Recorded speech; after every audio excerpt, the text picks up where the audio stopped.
जय हिंद साथियों, स्वागत है आप सबका आपके अपने YouTube channel study smart IQ में। और मैं हूं आपका दोस्त शेख सलीम और आज मैं फिर आपके लिए लेकर आ चुका हूं एसएससी जीडी 2025 एग्जाम के लिए जीके जेएस की क्लास। जैसा कि आप सभी को पता है कि जो क्लास है डेली शाम को 7 बजे यहां पर पब्लिश हो जाती है और ये जो है इसकी 25वां दिन है। ठीक है, इससे पहले जो है तो हम ये 24 दिन की क्लासेस ले चुके हैं और ये इसका 25वां दिन है। ठीक है, और हम यहाँ पर आपको तैयारी भी उसी लेवल की करा रहे हैं कि आप एसएससी जीडी में जो जीके का पोर्सन होगा, ठीक है, उसको आप फाड़ कर रख दें। क्योंकि आप मैथ, रीजनिंग और इंग्लिश तो कर सकते हैं, लेकिन जीके एक ऐसा पोर्सन है, ठीक है, आप कितना भी पढ़ के जाएं ये कम ही पड़ जाता है। ठीक है, तो हम यहाँ पर उसी लेवल के क्वेश्चन ले रहे हैं ताकि आप यहाँ पर जो है तो एसएससी जीडी में बिल्कुल फाड़ कर रख दें।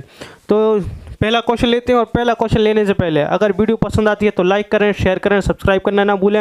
एंड आपके रिलेटिव्स हैं या आपके फ्रेंड्स हैं जो एसएससी जीडी की तैयारी कर रहे हैं तो आप उनको भी ये वीडियो शेयर कर सकते हैं। तो चलिए पहला क्वेश्चन लेते हैं। तो पहला क्वेश्चन, गांधी इरविन समझौता। ठीक है, गांधी इरविन समझौता भारत के निम्नलिखित में से किस आंदोलन से संबंधित था। ठीक है, तो गांधी इरविन समझौता है तो ये किस से संबंधित था। अगर हम बात करें गांधी इरविन समझौता, ठीक है, तो ये हुआ कब था। तो ये हुआ था 5 मार्च 1931 को हुआ था। ठीक है, 1931 को हुआ था। किस किस के बीच में ये हुआ था, गांधी और इरविन के बीच में हुआ था। ठीक है, अगर हम बात करें तो इसमें जो है तो 11 शर्तें रखी गई थी। ठीक है, 11 शर्तें थी। कुछ शर्तें जो है तो गांधी जी की थी यानी कांग्रेस की तरफ से, और कुछ शर्तें जो है तो ये वायसराय इरविन की। ठीक है, इरविन कौन था, तो ये वायसराय था। ठीक है, वायसराय था उस समय, भारत का वायसराय था इरविन। ठीक है, फिर अगर हम बात करें तो ये समझौता किस आंदोलन से संबंधित था, तो ये जो संबंधित था ये संबंधित था सविनय अवज्ञा आंदोलन से। ठीक है, सविनय अवज्ञा आंदोलन, सविनय अवज्ञा आंदोलन ये गांधी जी ने स्टार्ट किया था। ठीक है, कब, ये 1930 में स्टार्ट हुआ था। अब ये पूछा जाता है कि सविनय अवज्ञा आंदोलन का पहला आंदोलन कौन सा था। ठीक है, तो इसका जो पहला आंदोलन था, ठीक है, तो इसका नाम था दांडी मार्च। ठीक है, दांडी, जिसको दांडी यात्रा, ठीक है, दांडी मार्च, दांडी सत्याग्रह, नमक आंदोलन,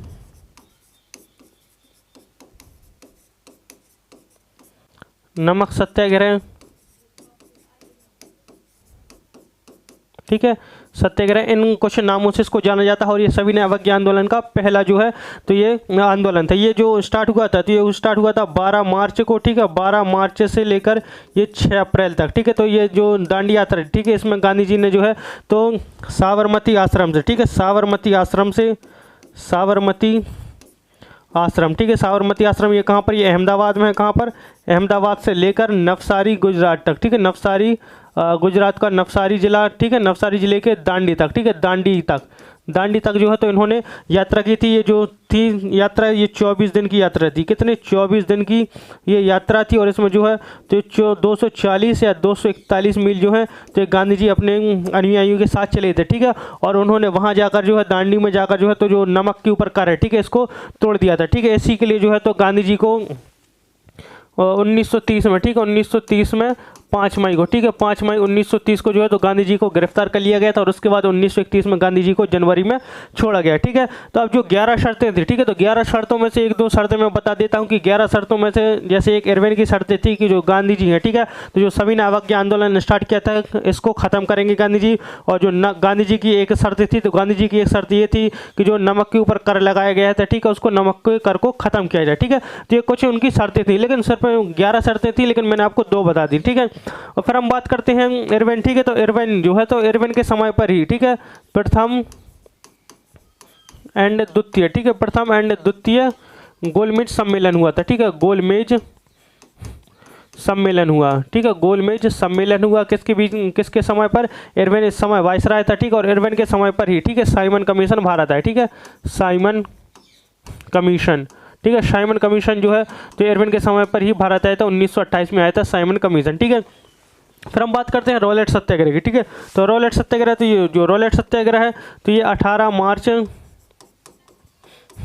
1919 को भारत में, ठीक है, 18 मार्च 1919 को आया था। और इसके तहत जो है तो अगर रॉलेट एक्ट के तहत इसको देखो अलग अलग नामों से जाना जाता था। ठीक है, इसकी बात मैं बात कर लेता हूँ। ठीक है, तो रॉलेट एक्ट को काला कानून, ठीक है, काला कानून एंड क्रांतिकारी अपराध अधिनियम भी कहा जाता था। ठीक है, क्रांतिकारी अपराध अधिनियम, ठीक है, क्रांतिकारी अपराध अधिनियम और काला कानून भी इसको कहा जाता है। जो कानून है, ठीक है, रॉलेट एक्ट के तहत कि किसी को भी किसी भी समय के लिए गिरफ्तार किया जा सकता है, ठीक है, यानी अगर किसी को गिरफ्तार कर लिया जाता है, ठीक है, तो यहाँ पर जो है तो किसी को भी छोड़ा नहीं जा सकता था, ठीक है, और इसके लिए एक अपील नारा दिया जाता था, ये नारा था नो अपील, नो दलील एंड नो वकील, ठीक है। तो ये नारा इसलिए दिया जाता था क्योंकि रॉलेट एक्ट के तहत आपको पकड़ लिया जाता है तो आपके कोई चांस नहीं होते थे कि छूटे, जब तक ब्रिटिश सरकार नहीं चाहेगी, गवर्नमेंट नहीं चाहेगी, तब तक आप इसमें जो है तो छोड़ नहीं सकते थे, इसलिए नारा दिया जाता था, ठीक है। और रॉलेट एक्ट के कारण ही ये 1919 में 13 अप्रैल 1919 में, ठीक है, 13 अप्रैल 1919 में क्या हुआ था, ये हुआ था जलियांवाला बाग हत्याकांड, ठीक है। तो ये मैंने रॉलेट सत्याग्रह नहीं, यहाँ रॉलेट एक्ट की बात की, ठीक है। रॉलेट सत्याग्रह जो है तो गांधी जी ने चलाया था, ठीक है। रॉलेट सत्याग्रह गांधी ने चलाया था, कब चलाया था, ये चलाया था उन्होंने 6 अप्रैल 1919 में, ठीक है, 6 अप्रैल 1919 में इन्होंने जो है रॉलेट सत्याग्रह चलाया था। और रॉलेट एक्ट जो है, ठीक है, रॉलेट एक्ट, तो जो रॉलेट एक्ट आया था तो ये कब आया था, ये आया था 18 मार्च 1919 में, और इसके बारे में मैंने आपको पूरी जानकारी बताई। फिर हम बात करते हैं असहयोग आंदोलन की, ठीक है। फिर बात करते हैं असहयोग आंदोलन, ठीक है। तो असहयोग आंदोलन ये 1 अगस्त 1920 को स्टार्ट किया गया था, किसके द्वारा, महात्मा गांधी के द्वारा, ठीक है, महात्मा गांधी के द्वारा जो है तो ये स्टार्ट किया गया था। और असहयोग आंदोलन के दिन एक और पूछा जाता है कि जिस दिन गांधी जी ने असहयोग आंदोलन की शुरुआत की थी, ठीक है, उस दिन किस नेता की मृत्यु हुई थी, तो उस दिन जो मृत्यु हुई थी, ठीक है, तो ये हुई थी बाल गंगाधर तिलक की, बाल गंगाधर तिलक, जिनको हम क्या लोकमान्य तिलक कहते हैं, ठीक है, इनकी मृत्यु हुई थी 1 अगस्त 1920 को, महात्मा गांधी, ठीक है। और फिर ये भी पूछा जाता है कि असहयोग आंदोलन को ख़त्म कब किया गया, तो असहयोग आंदोलन को जो है तो 1922 में ख़त्म कर दिया गया था महात्मा गांधी के द्वारा, क्योंकि चौरी चौरा की घटना हो गई थी जिससे नाराज होकर जो है तो गांधी जी ने असहयोग आंदोलन ख़त्म कर दिया था। फिर भारत छोड़ो आंदोलन की बात करते हैं, तो भारत छोड़ो आंदोलन तो ये 8 अगस्त 1942 को स्टार्ट किया गया था महात्मा गांधी के द्वारा। लेकिन क्या हुआ कि 8 अगस्त को जो आईएनसी की एक मीटिंग थी, ठीक है, तो उसी मीटिंग में जो है तो गांधी जी ने ऐलान कर दिया था कि हम कल से 9 तारीख से जो है तो हम भारत छोड़ो आंदोलन यानी क्विट इंडिया मूवमेंट स्टार्ट करेंगे। लेकिन क्या हुआ कि गांधी जी को उसी रात में जो है तो ब्रिटिश गवर्नमेंट जो थी, ठीक है, तो उन्होंने उनको उठवा लिया था गांधी जी को और इनको एक जगह पर कैद कर दिया था, ठीक है, कैद कर दिया था, जिसके कारण जो है तो ये 9 अगस्त को, ठीक है, 9 अगस्त को जो जब क्विट इंडिया मूवमेंट स्टार्ट हुआ तो इस समय गांधी नहीं थे, इस समय जो इसको बागडोर संभाली थी तो कांग्रेस ने फिर इसकी बागडोर संभाली थी 9 अगस्त 1942 में, ठीक है।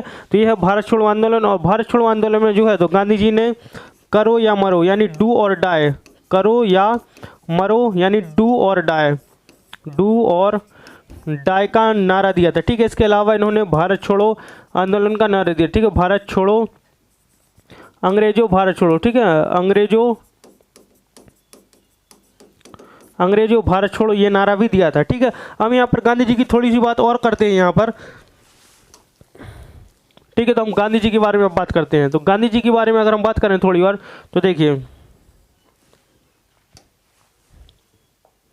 तो जो गांधी जी हैं, ठीक है, तो गांधी जी जो हैं तो इनको महात्मा कहते हैं, ठीक है, महात्मा इनका नाम है, ठीक है, मतलब कि इनको उपाधि मिली महात्मा, इनको बापू भी कहते हैं, ठीक है, इनको राष्ट्रपिता भी कहा जाता है, राष्ट्रपिता, ठीक है,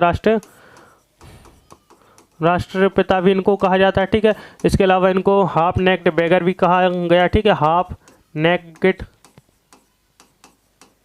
बेगर,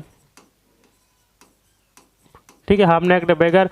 एंड इसके अलावा इनको साबरमती का संत, ठीक है, साबरमती का संत भी इनको कहा जाता है, किसको, महात्मा गांधी को, ठीक है। महात्मा गांधी को जो महात्मा का जो दिया था तो ये किसने दिया था, ये दिया था रविंद्रनाथ टैगोर ने कहा, ठीक है। बापू जो है तो इनको एक शुक्ला थे, ठीक है, शुक्ला राजीव शुक्ला, ठीक है, राजीव शुक्ला, मुझे इनका आगे का नाम याद नहीं आ रहा है, ठीक है अभी। तो एक शुक्ला थे जो चंपारण आंदोलन में इनको बुलाने गए थे, ठीक है। तो इन्होंने जो है तो इनको बापू का नाम दिया था। राष्ट्रपिता इनको किसने कहा, तो राष्ट्रपिता जो इनको कहा था तो ये कहा था सुभाष चंद्र बोस ने, किसने, सुभाष चंद्र बोस ने, ठीक है, सुभाष चंद्र बोस ने जो है इनको राष्ट्रपिता कहा था। इसके अलावा मैंने बताया कि इनके जो है तो रॉलेट सत्याग्रह, सविनय अवज्ञा आंदोलन, असहयोग आंदोलन और भारत छोड़ो आंदोलन, ठीक है, ये इनके सत्याग्रह थे। इसके अलावा इन्होंने 1917 में चंपारण आंदोलन चलाया, ठीक है, चंपारण आंदोलन। 1918 में खेड़ा सत्याग्रह चलाया, ठीक है, खेड़ा सत्याग्रह, और बाकी की मैं बात कर चुका हूँ, ठीक है। अब इसके अलावा इनकी जो पत्रिकाएं थी, ठीक है, तो पत्रिकाएं पूछी जाती है, तो इनकी जो पत्रिकाएं थी, ठीक है, तो ये थी यंग इंडिया, नवजीवन, हरिजन, इंडियन ओपिनियन, ठीक है, इंडियन ओपिनियन, ठीक है, इंडियन ओपिनियन, ये कुछ इनकी पत्रिकाएं। फिर इसके बाद इनकी किताबें पूछी जाती है, तो इनकी जो किताब है, ठीक है, तो इनकी किताब है माय एक्सपेरिमेंट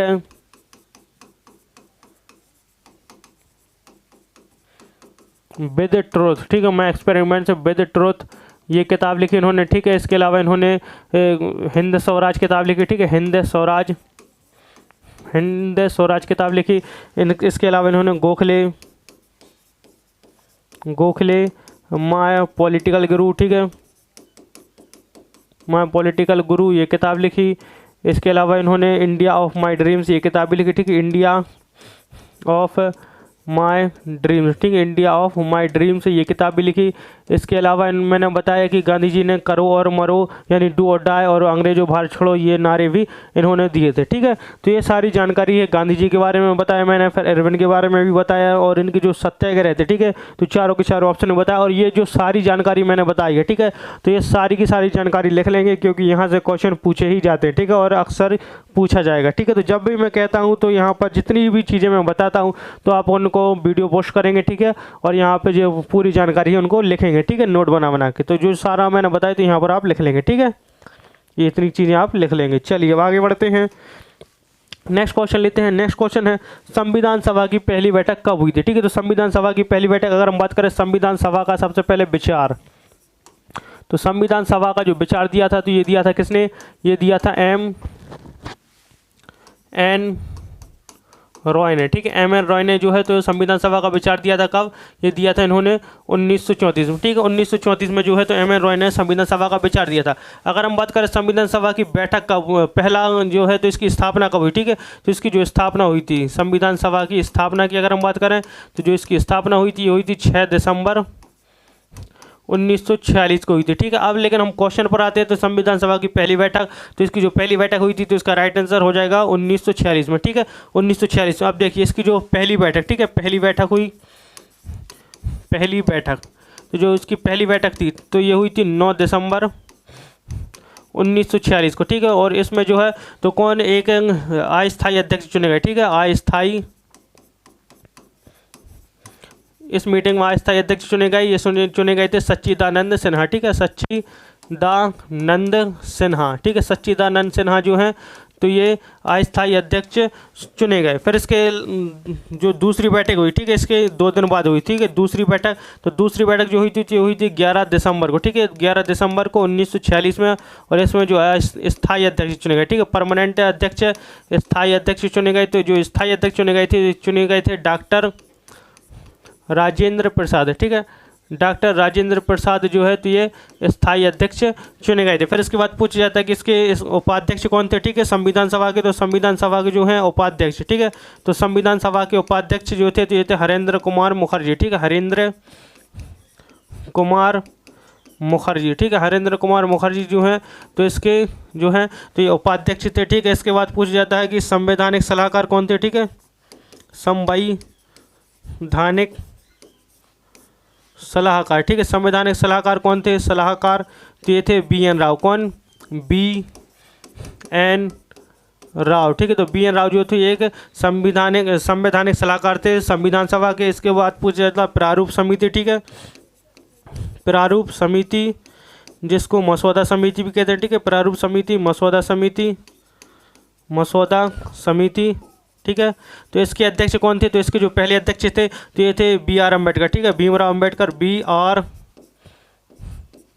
B.R. अम्बेडकर, ठीक है, B.R. अम्बेडकर जो है तो ये इसके अध्यक्ष थे, ठीक है। प्रारूप समिति, मसौदा समिति जिसको हम इंग्लिश में क्या कहते हैं, ड्राफ्टिंग कमेटी भी कहते हैं, ठीक है। और जो मसौदा समिति, प्रारूप समिति कब बनी थी, ये 29 अगस्त 1947 को ये बनी थी, ठीक है। और इसके पहले अध्यक्ष जो थे तो ये थे B.R. अम्बेडकर, ठीक है। और जो B.R. अम्बेडकर हैं तो इनको भारतीय संविधान का निर्माता कहते हैं, ठीक है, भारतीय संविधान का जो है ये निर्माता कहा जाता है इनको। फिर हम बात करें कि जो हमारा संविधान है, ठीक है, संविधान की मूल कॉपी किसने लिखी, ठीक है, तो ये भी पूछा जाता है जो संविधान की मूल कॉपी थी, ठीक है, मूल कॉपी, तो जो संविधान की मूल कॉपी थी तो ये किसने लिखी थी, तो ये लिखी थी प्रेम बिहारी नारायण रायजादा, ठीक है, प्रेम बिहारी नारायण रायजादा जो है तो ये इन्होंने जो है तो संविधान की मूल कॉपी लिखी थी, और इसके लिए इन्होंने लिखने के लिए कोई कॉपी यानी कोई फीस नहीं ली थी, ठीक है, मूल कॉपी लिखने के लिए। बस इन्होंने एक चीज़ कही थी कि इस पर जो है तो मैं फ़ीस नहीं लूँगा, लेकिन इसके हर पेज पर मैं अपना नाम लिखूँगा, ठीक है, तो इन्होंने जो है फ़ीस नहीं ली थी और अपना नाम लिखा था, ठीक है। तो संविधान सभा की पहली बैठक ये हुई थी 1946 को, ठीक है। तो ये सारी चीज़ें मैंने बता दी, आप इनको नोट कर लेंगे। चलिए नेक्स्ट क्वेश्चन लेते हैं।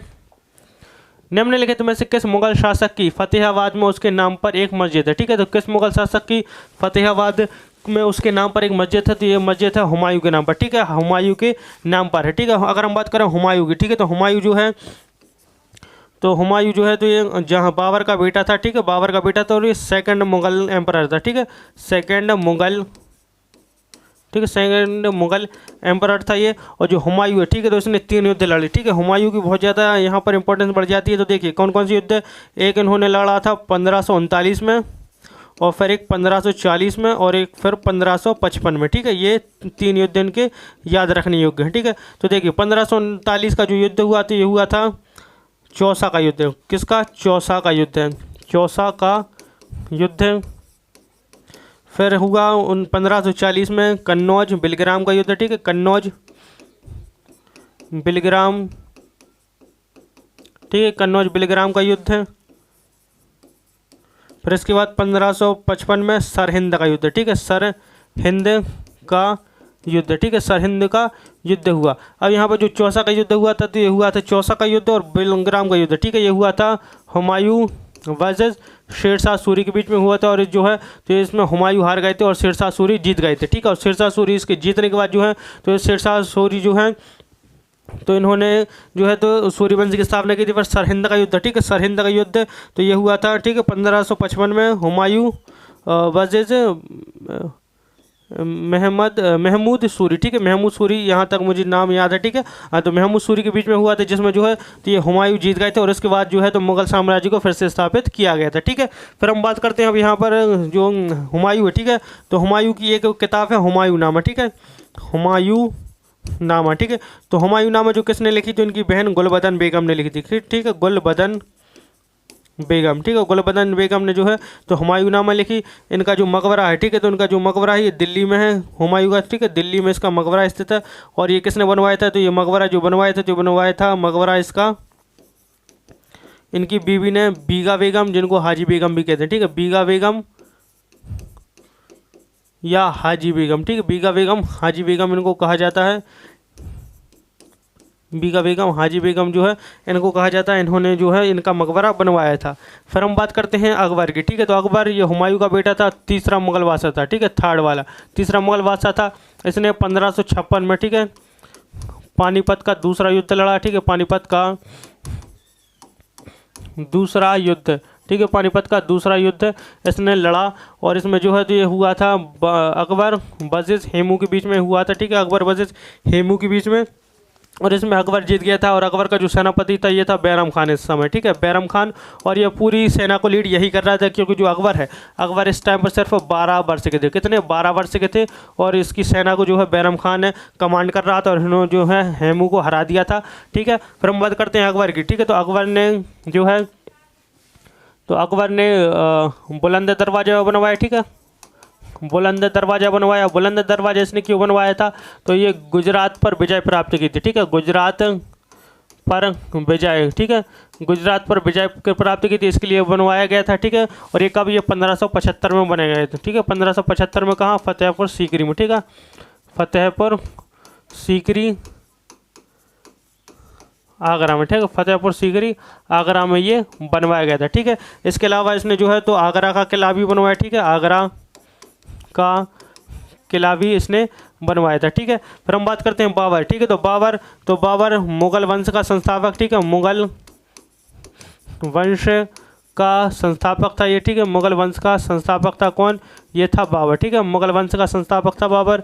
जो बाबर है तो बाबर ने जो है तो 4 युद्ध लड़े, 4 युद्ध देखिए, पानी पिया, ठीक है, इसकी ट्रिक है 4 युद्धों की। पानी पिया, खाना खाया,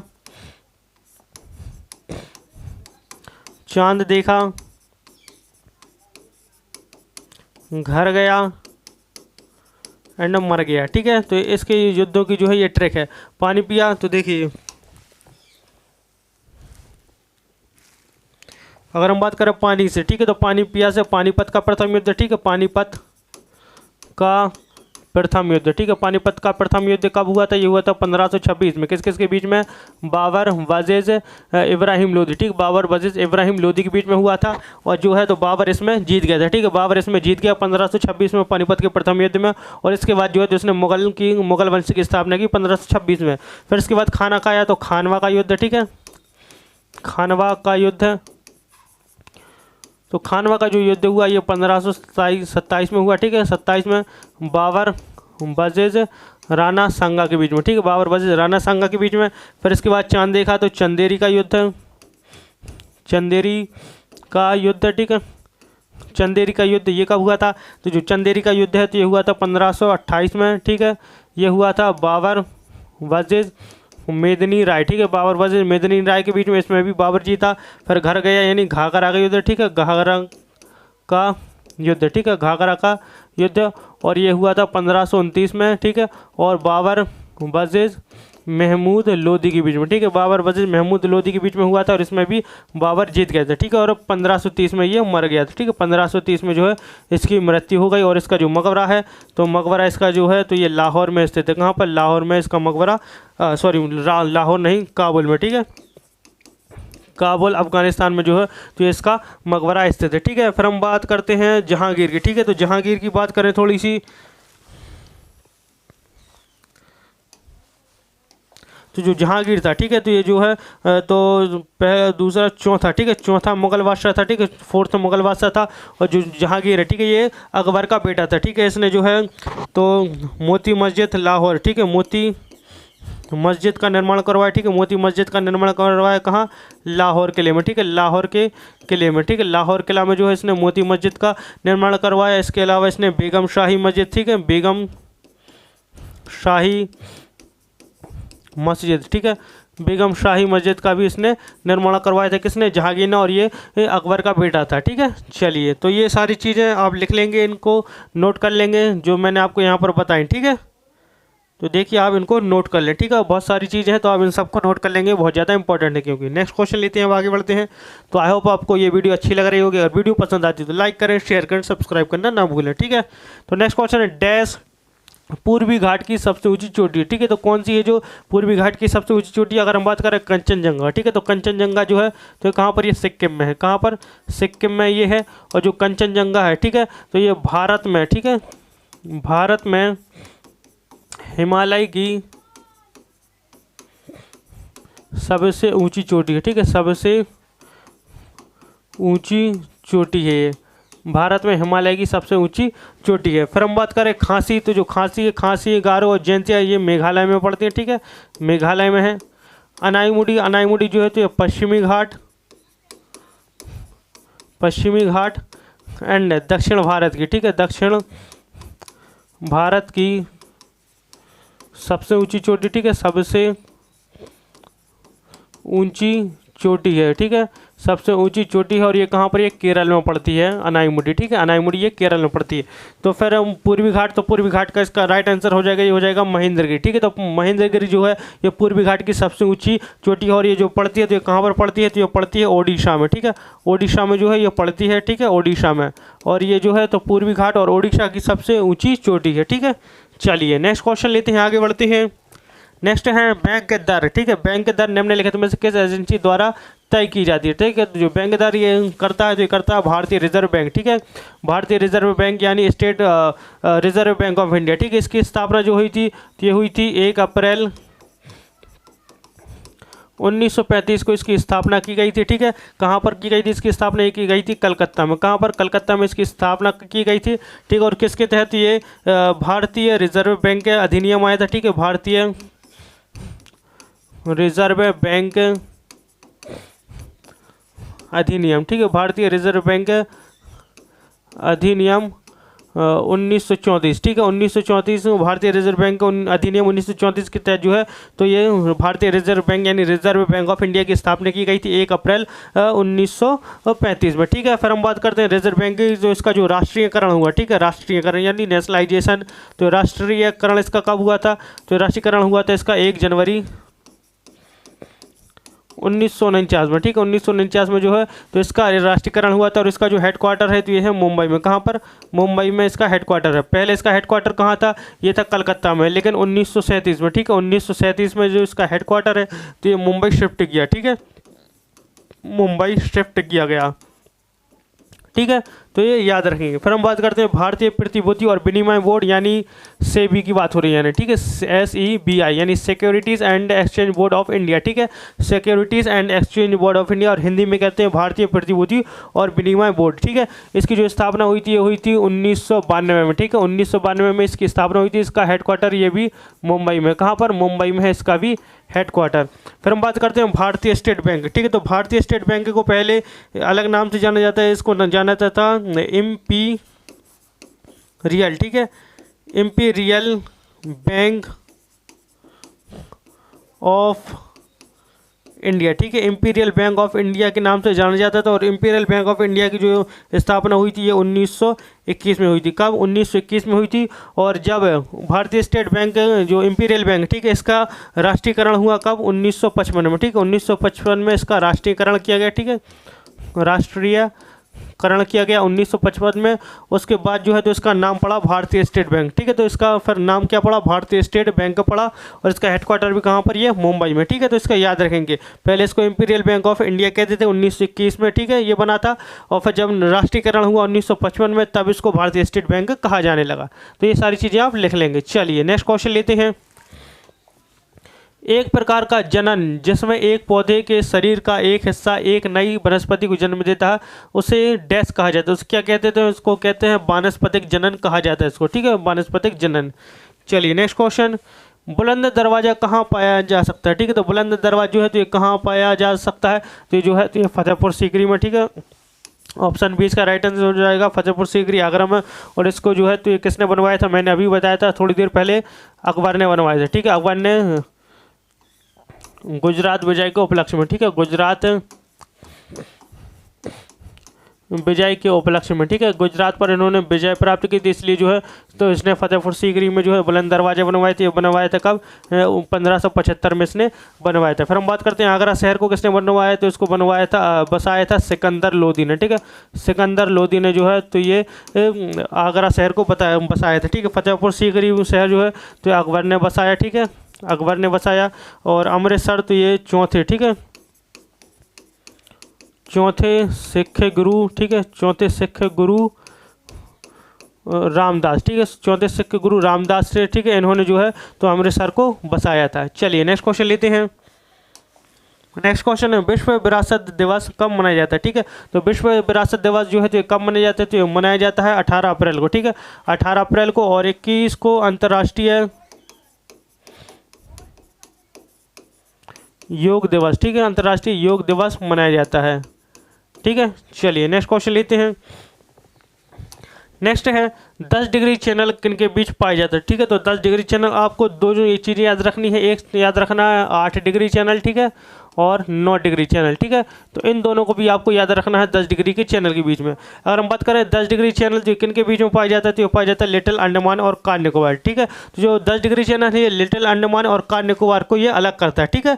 कई बार लिटिल अंडमान और कार निकोबार ना देगा, सीधा सीधा दे सकते हैं अंडमान और निकोबार, ठीक है। तो किन किन को? अंडमान और निकोबार, लेकिन अंडमान और निकोबार में भी ये लिटिल अंडमान यानी छोटा अंडमान और कार निकोबार को अलग करते हैं। फिर हम बात करते हैं 8 डिग्री चैनल की, ठीक है, तो 8 डिग्री चैनल जो है तो ये मिनिकॉय जो कि लक्षद्वीप का एक अलग से द्वीप है, ठीक है, मिनिकॉय एंड मालदीव को, ठीक है, मिनिकॉय एंड मालदीव को जो है ये अलग करता है। और 9 डिग्री चैनल तो ये मिनिकॉय से, ठीक है, मिनिकॉय से लक्षद्वीप को, ठीक है, मिनिकॉय से लक्षद्वीप का जो मेन द्वीप है, ठीक है, लक्षद्वीप को ये अलग करता है, ठीक है। तो 8 डिग्री चैनल, 9 डिग्री चैनल और 10 डिग्री चैनल ये तीनों आप याद रखेंगे, ठीक है, क्योंकि एग्जाम में ये पूछे जाते हैं। Next question. निम्नलिखित में से कौन सा युग में एक समभारिक का उदाहरण है? ठीक है, तो समभारिक का उदाहरण है तो यह है कैल्शियम और आर्गन। ठीक है, कैल्शियम और जो आर्गन है ये एक समभारिक का उदाहरण है। नेक्स्ट क्वेश्चन, भारतीय संविधान का अनुच्छेद 32 किससे संबंधित है? ठीक है, तो किससे संबंधित है?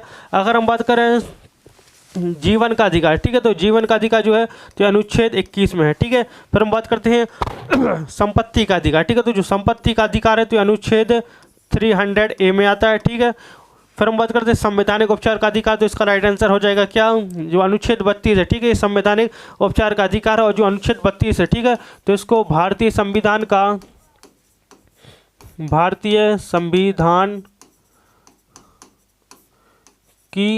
हृदय और आत्मा कहते हैं। ठीक है, हृदय एंड आत्मा। ठीक है, हृदय एंड आत्मा इसको कहा जाता है। ठीक है, हृदय और आत्मा यानी heart and soul of the Indian constitution. ठीक है, इसको कहा जाता है heart and soul of the Indian constitution कहा जाता है। ठीक है, इसको किसने कहा था? तो ये कहा था B.R. अम्बेडकर ने। ठीक है, B.R. अम्बेडकर ने ये बात कही थी। ठीक है, B.R. अम्बेडकर जो है इन्होंने ये बात कही थी। फिर हम बात करते हैं वित्तीय आपातकाल, तो वित्तीय आपातकाल जो है तो अनुच्छेद 360 में। ठीक है, और वित्तीय आपातकाल जो है तो भारत में आज तक नहीं लगा। हमारे पास 3 आपातकाल है, राष्ट्रीय आपातकाल जो कि अनुच्छेद 352 में है, फिर राज्य आपातकाल अनुच्छेद 356 में, और वित्तीय आपातकाल तो वित्तीय आपातकाल जो है जो 360 में। राष्ट्रीय आपातकाल 3 बार लगा है, 1962 के भारत चीन युद्ध में। ठीक है, और 1971 के दूसरा जो राष्ट्रीय आपातकाल लगा 1971 के भारत पाकिस्तान युद्ध में 1975 में लगा था। फिर तीसरा वाला जिसमें आंतरिक शांति अशांति जो है तो ये बताया गया था। ठीक है, और जो राज्य आपातकाल है ये 100 से ज़्यादा बार लग चुका है। कितनी बार?